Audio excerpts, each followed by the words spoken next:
2 Eco4 mugs, it's actually a tax write-off. This is like a kind of home office situation. The New Brunswick Archaeology Podcast, featuring your hosts, Gabe Reinick and Ken Holyoke, live from Pickeroons. Welcome back to the New Brunswick Archaeology Podcast in Fredericton, New Brunswick. I'm Gabe Reinick, and I'm joined, as I am every fortnight, by Ken Holyoke, but this time he's in Fredericton, New Brunswick too. How are you, Ken? I'm very good, Gabe. I'm trying to organize my notes here. Just a second. I've got everything backwards. Yeah, this is the moment where all of our listeners are going to realize how much we actually do edit this, by which I mean how much you edit it. And so while Ken is doing that, though, we wanted to thank our sponsors. We're sponsored, as we are every fortnight, by the Association of Professional Archaeologists of New Brunswick. Their website is coming soon, Trevor tells us. We're also sponsored by the ULEF Shirk Exchange Program, who are paying for various things, and we really appreciate that. We'd also like to thank our live audience tonight here at the Pickeroons Roundhouse. We really appreciate you all coming out. Big applause for you. And we'd like to thank Pickeroons for generously letting us use this beautiful space. And we've got a long list of folks to thank for this evening's podcast actually happening. This includes the University of Lethbridge, the UNB Visiting Speakers Fund, CETL Equipment Services, although we'll give them 75%. They give us 75% of the gear, so that was... The UNB Department of Anthropology, Eco4 Consulting Limited, who've been passing out swag this evening, our new producer, Emanuel Akel, and our other new producers who didn't know there were going to be new producers until tonight, Dallas Toma and Trevor Dow. Thank you very much. We appreciate it. So the listener both here and at home will notice that we've still been describing this as the New Brunswick Archaeology Podcast. And that's because we still have not come up with a new name for this podcast, a name that has more pizzazz, a name that captures the kind of podcast that could cause 50 seemingly sane people to turn out to the Pickeroons Roundhouse here on a Tuesday night after a long weekend. It might be just to continue drinking, we're not sure. But for whatever reason they're here, we really appreciate it. But we think we could get 75 people next time if we had just a new name, Ken. And so, Ken, if the listener here had a new name for this podcast, where would they send it? They would send that email to newbrunswickarchaeology@gmail.com. That is New Brunswick Archaeology, all one word. Archaeology spelled ARCHAEOLOGY. newbrunswickarchaeology@gmail.com. That's right, listener. That's where you would send in your new winning name for this podcast. And if you were to be the lucky, the accomplished, the intelligent, the clearly clever listener to pull that off this week, Ken, what would that listener get? Well, Gabe, as you know, I live in sunny southern Alberta these days, where we also have no family doctors and oodles of freedom. Albertans also like to celebrate their Wild West personas through dress and celebration. Gabe, what's your schedule, July 5th to 14th? Oh, I don't know, Ken. What should my schedule be July 5th? Well, you're going to have to... 5th through 14th? Yes. All right. Well, pack your bags, because you and a lucky listener will be heading to the rootinest, tootinest party of the summer on the prairies, the greatest show on earth, the Calgary Stampede. Yes, you will touch down in YYC, where we will arrange for a post-flight snack and a beverage at one of 3 Chili's, depending upon where you're flying in from. That might be the Chili's in Concourse D, the Chili's in Concourse C, or the Chili's in Concourse A. Hard to decide between them, all quality establishments. You can settle in by the bar for Presidente Margarita of your choice, classic, strawberry, or mango. They also offer non-alcoholic options. And that will be paired with the triple dipper platter of classic Tex-Mex offerings like boneless buffalo wings, Southwestern egg rolls, and Texas dry ribs. My spurs are jingling just thinking of it, Ken.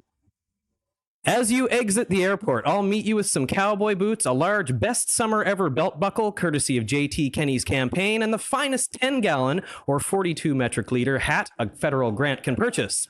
You'll be ushered down, and we'll all be ushered down, actually, downtown in the largest Dodge Ram we can find, to the Fairmont Palliser, where we'll be treated to an evening cocktail in the Hawthorne Dining Room and Bar. Waking up to the bright prairie sun, we'll shake things off with a famous Stampede pancake breakfast, starting first at the pre-Stampede Marriott pancake breakfast, before heading over to the Edmont Vet Clinic puppy pancake breakfast, before taking in the Midway and Rodeo beginning at 1:30 p.m. What's a puppy pancake? I'm not sure, but we'll find out. Following the rodeo, we'll be treated to entertainment in the evening, starting with the AEW All Elite Wrestling Dynamite and Rampage show featuring Adam Copeland, Kenny Omega, and Dr. Britt Baker, DMD. That's on Wednesday. And for the next few days, we are in for a treat. We're going to wake up on Thursday, taking the Bells of Steel, free Stampede, pancake breakfast, and in-store sale, followed by 1:30 Rodeo, cocktails at the Hawthorne, and the Saints of Los Angeles themselves, Motley Crue. Friday, you'll wake up and take in the Remax Complete Realty Stampede Breakfast and Live Entertainment. 1:30 Rodeo, cocktails, and the Queen of Cowboys herself, Miranda Lambert. Saturday morning, you're going to wake up, take in the new Brighton Stampede Breakfast with Fueling Brains Academy, pancakes, sausages, and fun for the whole family before. That's right, making your way over to the 1:30 Rodeo. But tonight, friends, it's not cocktails, no. You'll be dining on the best that the rodeo cuisine has to offer as we sample Elkaroni Pizza. This is a thin crust fire-roasted flatbread pizza topped with locally made elk pepperoni. Made from sustainably grown elk, this pizza is sure to attract the attention of the most discernible foodie. Vine-ripened and naturally sweet crushed tomato sauce, mozzarella cheese, locally prepared elk pepperoni, organic arugula, and mushrooms, followed by a cheesy sweet chili Diablo dog. This is a monstrous 10-inch jalapeno cheddar cheese smoky, infused with topped with sweet chili heat Doritos and hot melted nacho cheese sauce. We'll chase those down with a mini donut boba lemonade using, quote, mini donut milk, shaken with classic lemonade and finished off with a honey popping boba and, of course, a cinnamon sugar mini donut. And if that's not your taste, we'll pop on over to chug down a refreshing spicy pickle lemonade. Yes, this is the traditional pickle lemonade you know and love. Infused and garnished with fresh jalapenos, this drink will surely quench your thirst and give you the kick you need to stampede on. And if that was not enough, we'll wrap things up with a famous ketchup and mustard soft serve ice cream, infused and frozen together with high premium vanilla, among a few of our serious secrets. These adventurous summer treats are sure not to disappoint. Alberta, I hardly know it. After you've got down 6 Gaviscons, we'll have time for a couple of spins on the tilt-a-whirl before popping over for the marquee entertainment of the week. The boys from Jersey Beach, Billboard Hot 100 artists. No, we're not talking about Bruce Springsteen. It is the Jonas Brothers. This all wraps up with a dining experience like no other at the 3rd annual Bridge Community Small Business Stampede Breakfast hosted by Elegance Medi-Spa. You'll be left spinning in your cowhide boots, but this whirlwind tour can be yours if you, listener, can come up with a new name for the New Brunswick Archaeology Podcast. That's right, listener. I can hear the hoofbeats now for that person. And Ken, where would they send? Where would they send that lucky entry? Lucky's doesn't even do it justice. I mean, that's an experience. Where would they send it? They're gonna send that to newbrunswickarchaeology@gmail.com. That is New Brunswick Archaeology, all one word. Archaeology spelled ARCHAEOLOGY. New Brunswick Archaeology@gmail.com. And Ken, as we turn to that mailbox at that very address you just mentioned, as you open up that mailbox, as you sip that beer, and as you pour through a number of emails from Podcorn, what's in that mailbox? Okay, this is going to be complicated. The listener at home can't see, but Ken is doing a sort of Brian Ferry thing where he's kind of dancing while holding the microphone. He's like one pair of leather pants away from just launching into Avalon. Okay, we've got our first email. It says, "Hi, Gabe and Ken. My name is John, and I've been listening to your guys' podcast for a couple of weeks now. You guys have a great dynamic going on, and I can't wait to see everyone at Picaroons on February 20th. So John may be here in the crowd. Although I haven't had a class with Gabe in a class with Gabe in a couple of years, which is too bad considering he has a way of making his classes incredibly engaging. The Dr. Professor Gabe Reinick. It is nice to hear some of the discussions that we once had in class in the format of a podcast. I also heard that you guys were maybe looking to pick a new podcast name sometime in the future. So I thought I'd brainstorm a bit and submit a few. So here they are. Probing the Past, New Brunswick Archaeology Podcast. Travel Talk with Gabe Reinick and Ken Holyoke. Probing is not my favorite verb, I have to say.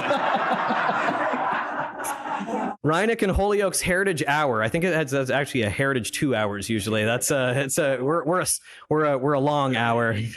Yeah.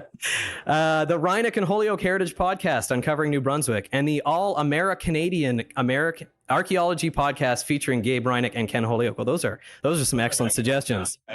You started a little weak, but after that, they were strong, I thought. So we'll take that under advisement. I think we've got a little while between now and July to decide if you're going to Alberta. I think so. So the next email comes from Rick. Says abundance of stickers. Thanks, gents, for the stickers. These were stickers that he was owed for months. Although I do not require gratitudes to listen to your podcast, they are greatly appreciated. Gabe, I unfortunately do not own a margarita mug to put the stickers on. My coffee mug will have to suffice for now. Future pod swag? Question mark. Well, might be. Any mug is a margarita mug when you put a margarita in it. Well, thanks very much, Rick. Rick in Vermont, I believe. Yeah, and he said he really enjoyed the first episode of the Great Sight series. Looking forward to hearing more. Well, thanks very much, Rick. We appreciate that. And I think we have an email from somebody who wants to be entered in the draw. So Vicky, we should add her name to the draw. Okay. And... We're very lax about the prize draw here, aren't we? And show questions from Katrina. Hello, Ken and Gabe. This question is for Ken. I have yet to read your book, The Far Northeast, so I'm unfamiliar with the tone. You think the podcast is long, doesn't it? Try this book. Wait till you try to edit one of my papers. How has literature, publications, and papers inspired the way that you present archaeology? What about rules and regulations locally, provincially, nationally, and internationally, since you hopped a couple of provinces over before your tenure? Just curious, what percentage of your students are familiar with the profession, excluding pseudoarchaeology, before starting university courses? Another name for the podcast popped in my head recently. Number 1, what about the trekking travels? Because on top of all the driving to sites, there's a shit ton of walking. We'll have to bleep that, actually. Yeah. The number 2, the transmitting travels, as in to communicate news or information and to send signals via radio, television waves. Nice catching up with you guys while I work on my crafts. Really enjoying all the guests. Thanks very much, Katrina. We appreciate that. And am I right that Katrina listens while doing beadwork? Beadwork and making baskets and dresses, actually. That's lovely to hear. And so, are we gonna try to answer Katrina's question, or are we gonna try to do this as part of a program in the future? I don't know. I feel like that's a good question for an episode. Actually, I think it might be. We might cheap out here and put you guys. Put the task to you guys to tune in to the New Brunswick Archaeology podcast after tonight. So. That's right. That's what archaeologists call foreshadowing.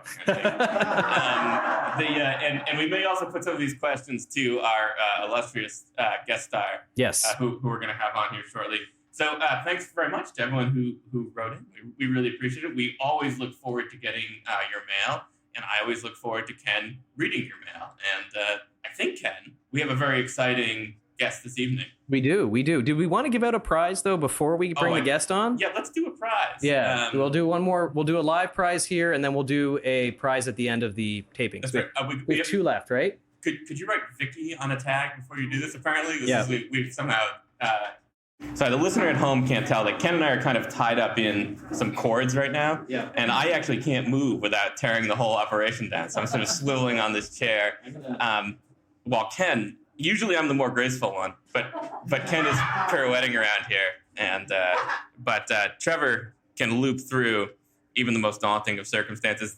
Ken, what's the fastest you've ever seen Trevor dig a test pit? Oh, I don't know, minutes. Yeah. Is it true that he still does them one-handed while smoking a cigarette? It's entirely possible. Yeah, Yep. That's what I thought. And once he does that, does he have a little flair that he likes to do at the end? He usually does a pirouette, and then he's able to throw the screen on his back and make his way back to the next text. Yeah, I'm glad he's still got it. Ladies and gentlemen, Trevor from Eco4 Consulting. And Trevor is shaking the feed scoop that is filled with tags for our next lucky winner. It's not quite a trip to Alberta, but Trevor, what is this person going to win? Oh, what are they going to win? They're going to win. Lean into the mic a little bit for us there, Trevor. They're going to win a, what's in this one? A water bottle, a toque, and some other accoutrements, some stickers and such. Great. Okay. We got a lucky listener coming up here. Sharon Cunningham. We had a pair of Cunninghams win tonight. Oh, my goodness. The listener at home won't know this, but this is our second Cunningham victory of the evening, I believe. It's right. Both of the Cunninghams have won. Yeah. And we hope the Cunningham household is going to be decked out in Eco4. It'll be a remote office of Eco4, I think, moving forward. Office, yeah. I understand that once you have 2 Eco4 mugs, it's actually a tax write-off. This is like a kind of home office situation. Great. Yeah, that was my recollection. Okay, but I understand our next guest, Ken. Does he still use Esquire after his name? I recall there being Esquire after his name. Yeah, I think that is true. That's right. And so we're Ken is going to introduce our next guest star. Yes. And so our next guest is a musician, a painter, a craftsman, a flint napper, a master canoeist, and in his spare time, he does archaeology and his day job as a liaison with NB Power. He has a diploma in hospitality and tourism and management in adventure leadership. He is also trained with the Outdoor Bound Canada as a whitewater canoe instructor. He is a dear friend to all of us and a friend of the show, Mr. Austin W. Paul. All right, good luck navigating to this bar stool here, Austin. Yeah, I've been preparing for this my whole entire life. Jump it. The listener doesn't know. We set this up to really be a kind of Trevor entrance only. It's just sort of Okay. Well, thanks very much for joining us this evening, Austin. Thank you. And I thought we'd maybe start out with just kind of asking one of our themes here along the beautiful river tonight. And so we thought maybe you could just lead off with why do you think that archaeology matters for Wolastoq people? Well, We thought we'd start small, listener. yeah, very small. Well, it matters because I say so. Well, and thank you for tuning out to the New Brunswick Archaeology. Well, no. Honestly, though, I mean, I hate to kind of break the vibe that's going on here, but to get into that question, it has to get kind of heartfelt. And when you think about it, when I grew up, I'll just have to take it back a little while. When I grew up learning history, the history of my people in particular was a footnote in what we were taught, and a lot of what you did here was often very negatively biased. And, that was the kind of the backdrop that we grew up in. And it wasn't until, I came into my adult life and started taking my education into my own hands that started to pursue some of these deeper thoughts. Archaeology is one of these things that hasn't been biased from a perspective that isn't First Nations. Right. And so much of it has been studied without First Nations involvement that it's so important that we study it because we have the cultural background to be able to understand that, very fluently and to be able to inform not only the people that are studying it, but ourselves as well. And so it's very important to us because it allows us to tell our own story and it takes it back to a time that, supersedes a lot of the political conversations that we might have today and takes it back to a time and place where we have to understand the environment, how the environment changed and, the cultural adaptations that manifested in responses to these change and really shows you how people live with the land. And as First Nations people, that is really what we do. People often talk about living off the land and going back out to their cabin or whatever, but we live with the land as a part of it, understanding that our spiritual equity, for lack of a better word or lack of a better term, is no different than any other creature out there. We all have a particular part to play within this ecosystem. We're all important. And, it really helps us tell that in a deeper way. And it's particularly important to us too, because these allow us to maintain our connections with the land.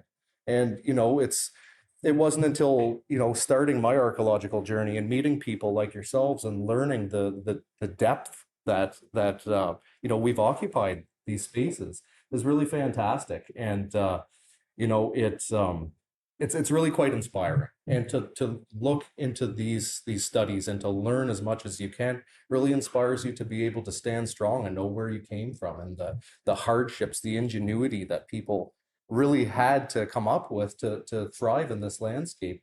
It gives you that get up and go and that understanding of where you need to be and the intrinsic capability that you have within yourself to do those same sorts of things. But anyways, that's perfect. So you engage with archaeology in a different way than you are a flint napper, right? And so for those of you that don't know, for making stone tools is a procedure that we call flint napping, basically. So you're reducing a stone into these beautiful artifacts, and Austin is incredibly talented at this. And so you engage with archaeology by working materials. So what's it like being a flint napper, and how do you use that to engage with archaeology? Like you've shared with me, basically, your perspective on lithics has kind of shaped my thinking about it because of the way that, as somebody who makes these things, how you engage with it. And that's very much the into your own hands thing you mentioned earlier, or in your own hands thing you mentioned earlier too. Right. Well, it is one of those things. It's cultural continuity, right? You're walking in the footsteps of the ancestors to go out and find some of these lithic sources. In terms of flint knapping, yes, it's about cultural continuity. You're really walking in the footsteps of the ancestors. Going to these lithic sources to find these tool stones, and to be able to work with them and to work them down into functional tools. I say it kind of brings on a higher level of intimacy with the product that you're doing, and it helps in a lot of variety of ways. Now, for instance, finding flakes on a beach, you would know if you're making a stone tool, you're usually creating 50 to 100 or more than that of cast off flakes to create a biface, a spear point, or an arrowhead or something like that. So that's often what you find. And, they can be easy to pass by, but as a flint knapper, you're creating so many of these flakes that can take on a myriad of different shapes and styles. They stand out like a sore thumb because you've made them over and over. And as a flint knapper, you make a lot of mistakes, right? And, don't want to jump ahead of things, but talking about something like washed Mohawk multicolored shirt. Yeah. We call it alleged washed Mohawk multicolored shirt on this program, but yeah. My mistake. Yeah. 1,000 apologies.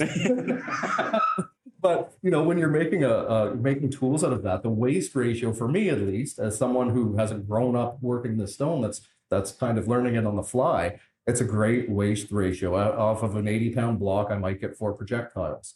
So it teaches you to become intimate with that stone, and in working that, you never mistake it again. When you see washed Mohawk shirt, when I see it on a beach, I know exactly what it is and whatever color variety it is, because the amount of debitage or waste material I've made, I could probably pave my way back home to St. George. So, it gives you from my perspective, a deeper knowledge of the mechanics of what's going on. And we actually wondered if you could sort of elaborate a little bit on this. So we wondered what are the differences in how archaeologists might view, what sometimes gets termed the archaeological record, and how a First Nations person might. And you've talked about this a little bit in talking about your practice as a flint knapper. But maybe even more importantly, what are kind of the implications of these differences, either in terms of interpreting the archaeological record or better understanding the way people in the past lived, or is this a sort of two-eyed seeing type situation? Or we're missing stuff, basically. Yeah. Read that back to me again. Sure, I'm checking here. It says, as a First Nations person who's also formally trained as an archaeologist, right. What are the differences in how archaeologists might view the archaeological record and how a First Nations person might, and then what are the implications of those differences? Let me have a little bit of fun with this, right? Please do, So, I like to poke fun at the archaeological crew, especially the scientifically minded archaeological crew, which I love, by the way. It's a tapestry here. We all have our part to play. Ken's looking nervous, listener. Now, I'm studying archaeology, I'm studying the prehistory of my people, right? And so oftentimes when people come at this study from a very scientific perspective, they have the mindset that if you don't have the evidence there to support your theory, it couldn't have happened. But when you think about, the bias in the archaeological record, how very little is preserved, and from an artistic perspective, I think of it the other way around. If you don't have evidence to contradict it, anything is possible. So I come into the pursuit with my blinders as open as possible and trying not to be, although you have to be respectful and understand a lot of the theory that all of this is built on. I try not to let myself be burdened by it and not open to new ideas and new approaches. And the sky's the limit. The more that I learn about the archaeology, the more I see out there, the more I'm humbled by the capability and sophistication of the ancient people. And that just gets deeper and deeper as I age. So I think they were capable of, any one of us in here today are capable of anything we put our minds to. And, our brains have not changed significantly. And all right. And so it sounds like, and some of that relates to your kind of practice as actually doing flint knapping, other sorts of activities like that. Is sort of, you find that's narrow, that it kind of expands your ideas of human possibility? Absolutely. I mean, well, absolutely. Like, unless you're doing experimental archaeology, it's hard to say what these implements were capable of. Right. And so it does take things a layer further. And just as a little example, when I started initially working Wolastoq Church, I didn't have the know-how to heat treat it. At the time, Ken told me, he shared his research with me, but I'm very impatient and I just had to make tools and go test them. And I didn't have time to do the heat treating process. But with an unheat treated Wolastoq Church projectile, I was able to use some of my test arrows to shoot through 1-inch hardwood board, and it come out intact on the other side, completely intact, ears and everything. And I would have thought before that it'd be a one and done with a stone projectile, that, if you did hit your target, that would be the end of the point and away you go. But no, if you test these things, like you could go back and retrieve these points and use them over and over. And so something like a Wolastoq chert that is so hard and so, high up in the hardness scale, once you did have a projectile made out of these things, they were indestructible for the most part. It must have been very exciting when Ken said, man, you get an oven like they have in the basement of the geology department. Yeah. So you've talked a little bit about what your experience is, but and the significance of what you think, but what do you think are some of the most significant sites in archaeological sites in New Brunswick, and why? Like from your experience, maybe some fieldwork stories, or watching me fall into a river a couple times like that. But what do you think would be the most significant sites, and what does it tell us about the past? Well, I could take that very, very far, Ken, and we could be here until the kegs run out, essentially. But really, to me, a lot of the time that I've spent on the land out here, combing beaches or doing archaeology, a lot of it has been close friends of mine and close family members. And a lot of the special time that I have out there connecting is a lot about being with the people that I'm out there with. And so to me, it's not so much about the sites themselves, because every site is sacred to First Nations people. Every flake is sacred. So it doesn't really matter if it's a single component site that was used just for a few generations, or a multi-component massive, aggregation site that everyone's been using. They're all very, very important. And so to me, in my life and in my experience, it's about the time that I spend on the land, and those shared stories that we find that, we create out there are just amazing. I've seen Kenny at one point in time when I first started working with Kenny.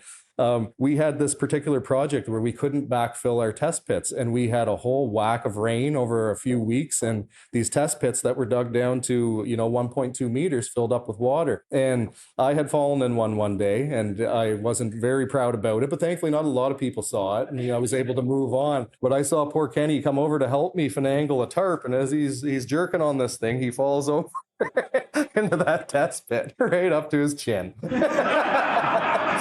That's right, listener. He fell 4 feet. And there's another site. I just have to share this one. So we're up in Grand Bay, Westfield, or way out in Kennebecasis. I don't even remember, but we were out on a farm surveying. We're coming down through this, agricultural field. So everything's mowed down. Everything's, cultivated grass, but it's pretty high. You couldn't really tell what you were dealing with in terms of your footing. So we get to this, this cow fence. I climb up and over the fence, and someone else climbs up over the fence, and then Trevor climbs up over the fence. And Mr. Dow over there, helping everybody out. And then there was another one of our buddies, Michael Rooney, who comes up over the fence, and he's just as spry. He's like a little jackrabbit, and he had no trouble getting over that fence. But Trevor had it in him to spot him to make sure he was okay. And in spotting Rooney, when he come up over the fence, it knocked Trevor off his balance. And Trevor does a 360 pirouette. And as he falls down, he's smiling and he's doing jazz hands. Disappears into the oblivion of grass, or the abyss. And it's seared in my mind, the manicured mustache and jazz hands going down into the ditch. One of my favorite memories. So I'm looking at our list here, and the question is, are there any more stories you'd like to tell at Ken's expense? No. But, yes, I would. Have at it. I'm going to take this opportunity. So Ken came with me and my beautiful wife, Kaylee. Years back, we had been enticing him to come to Deer Island, where we spent a lot of time out walking around. And Kaylee and I had this tiny little hatchback, this little yellow Hornet of a thing, this little Ford Focus. And we stopped at this beach to go for a comb, and it's a big walk. You're going to spend 3 or 4 hours there. And so we got out and we went. And as we get down to the beach, there's this old, decrepit fishing vessel that's been, beached and half burnt. And we got caught in this torrential downpour, and we had to go hide under this boat for about 15 minutes while the rain poured. Then we carry on with the day, and we go walk around the beach. And we get back, and the door of the Ford Focus is wide open, and the car is full of water. Kenny's like, I might have forgot to shut the door. No, not our friend Ken. So, Everybody. anyone? No. No. we'll come back to that question. So let it percolate. Did a lot of or Trevor, we can go after Trevor. So there's a lot of talk about building capacity for archaeology in Indigenous communities. And in your view, I guess, particularly capacity to do archaeological research, but heritage research in general. And kind of in your view, what is the best way to do that? Do you agree that this is a crucial goal? How do you think we should approach this? Absolutely. Well, I don't profess to have any kind of solution to any of this, but I'm full of ideas. Not all of them are good, but really, when it comes down to it, a lot of the part of my journey, my archaeological journey, was being in contact with some of this ancient heritage, and it was really inspiring. And if it wasn't for my father finding an arrowhead way back in the day and me holding in my hand and as a lifelong moose hunter, thinking to myself that, my ancestors, lived off this land, hunted animals like these big giant bull moose with these stone tips, and thinking that even with a rifle, if you get in close to a moose and you have to go deal with a wounded moose out in the woods, up close and personal, it's terrifying. And to think that people were out there, that the ancestors were out there with stone points, it's really inspiring. So just having them accessible to you as a First Nations and Indigenous person, this material object that can kind of transcend space and time and connect you back thousands of years back to your own people, it's really, really inspiring. So I think having them at your disposal is very important. So, in my mind, I look at things like Metapanagia and the heritage park that they have there. I'm so very proud of that. I think it's a beautiful facility. And I would like to see something like that within, at least for every nation, all three of the nations here in the province, but if not every community, right? And there could be some sort of way of having the displays kind of travel around and switch out. But I really do think that having this material accessible to the people is very important to inspire them to be the best that they can, right? And, it's the connection is quite profound, right? When you think about it, that you can go up and pick up one of these stone tools that one of your ancestors chipped away and went and possibly, who knows what they carried out with that task, how many baskets it made, how many animals that it processed, how many hunts did it go on, right? All of these sorts of stories. I think it's very important. So we're cognizant of the time, in part because we have a few minutes left, and we want to make sure that the generous hosts here are able to head home with no problem. And so, wanted to close off with one last question, and thank you for everything so far, Austin. Yes, thank you. And this is a big open one, so you've got a magic wand on this. And if there was one thing you could make any member of the general public know about archaeology, what would it be? Like, what's the message you're sharing tonight here and with the broad listenership of the New Brunswick Archaeology Podcast? They're actually a slender listenership, but they're broad in scope. Yes. Yeah. I think you've stumped me there, Kenny. I really don't know. I guess I really don't know what to say, Kenny. That's a very big question. Let me think on it. Okay. Well, I guess we're going to have him back. I was just going to say that's an invite back for another episode. So so we could go on all night, but as Ken said, we're not supposed to. So we'd really like to thank Austin Paul for coming on for the first live podcast. And we'd also really like to thank all of you for coming out to this. We really appreciate it. It's been a lot of fun for Ken and I. We sort of started doing this, I think, in part because we like talking shop, and this was a way to talk shop after Ken had moved west. Yep. And it looks good. Looks good on my tenure file. That's the other thing too. Yeah. That's right. He looks very employed, doesn't he? But one of the things I don't think that I certainly didn't realize is how much I'd enjoy talking to all of you yes. every fortnight or so. So thanks very much. We really appreciate it. We really appreciate you coming out. Yes, thank you everybody for being here. This is kind of blew us away. We expected like 15 people, and this is well beyond that. So thank you for telling your friends about it. Thank you for coming out tonight, and thank you for supporting us. And big applause for Austin, and a big applause for yourselves too. Yeah, I think we actually have a couple minutes for questions and a last prize draw. How many prize draws, Trevor? One. We've got the one large prize draw. The listener can't see that Trevor's actually, he must have left the backpacks for Ken and I in his car. Yep. But he apparently has backpacks for other people here or something. And so we're going to do a prize draw and then some questions for Austin. I actually wanted to address that. I know that anybody who's been listening for a while knows that Ken and Gabe are always on about wanting a backpack. So I have a surprise for you. Oh, what's this? What's this? What is this? Look at this, Gabe. Look. Oh. Wow. You carry on to your bags, buddy. Well, thank you so much, Trevor. I will hug you later. Custom waterproof Eco4 backpacks. This is something. I have desperately wanted one of these for about 2 years. So thank you very much, Trevor. Thank you very much, Eco4. Yes, thank you, Eco4. Thank you, Trevor. Yeah, exactly. This is great. This means I'm actually going to read Trevor's thesis and maybe Exactly. That's fantastic. Yeah. Thank you so much, Trevor. We appreciate it. Okay, so we've got a prize draw, though. Prize draw, yeah. So the listener can be just as happy as Ken and I are right now. Right. You have the honors, Mr. Paul. Austin Paul Esquire is reaching into the feed scoop here. Trying to draw my own name here. Yeah. Austin Paul. No, it's Sandra Howland. Sandra Allen. Oh, excellent. And Trevor's walking over with, I think, an Eco4 duffel bag, which is what I'm getting next year, I think. One of the finest. Treats in there as well. That's right. We also noticed today that the brand is Atlantis, something which we thought was particularly well suited for a podcast that's spent a couple episodes debunking pseudo-archaeology. Lynn is 35. Not that I'm admiring these backpacks all the time, but I've had my eye. Yeah. Thank you very much, Trevor. Thank you very much, Eco4, for that. Are there any questions for Austin? We'll read them into the microphone if we'll read them back. Thanks very much. What the listener maybe couldn't hear was that Austin's presentation was, of course, very meaningful to us too, and the listener was commenting on this. So thanks very much. Yes, thank you. Sorry, I'm not good at reading back. I'm realizing here, but It's my pleasure. I live down in St. George. I'm between Aussies and the Birch Grove, and you can visit my porch anytime to pontificate about things. Well, yeah.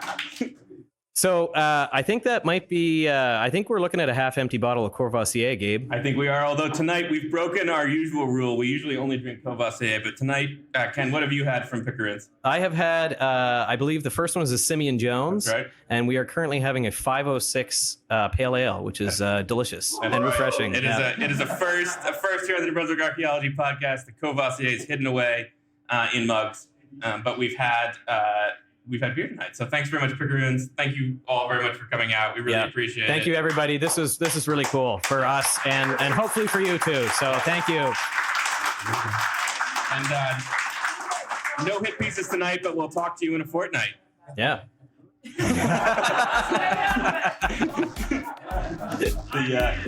Talk to you next weekend. Talk to you next week, Gabe, and talk to you next week, listener. Next fortnight. Sorry. Next fortnight. Yeah. Yes. Yeah. I